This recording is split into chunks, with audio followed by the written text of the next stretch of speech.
Hello, if you are wondering if there is any preferred charger that you should use for charging the TOZO OpenEgo, then the answer seems to be unclear. And what I mean by that is there is some information in the user manual regarding some information about the battery, pretty much. And we can read that the charging power is 5 volts and the charging time is, let's say, up to 2.5 hours.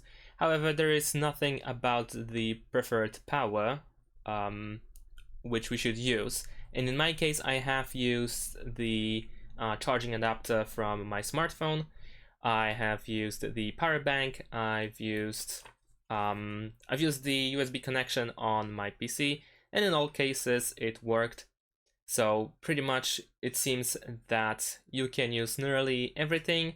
However, I guess you could try to use a charger that has at least those 5 volts or something that has exactly 5 volts, just to make sure if you don't want to accidentally do something. And that's pretty much it. Thanks for watching, leave a like and subscribe to my channel, and see you in my next videos. Bye!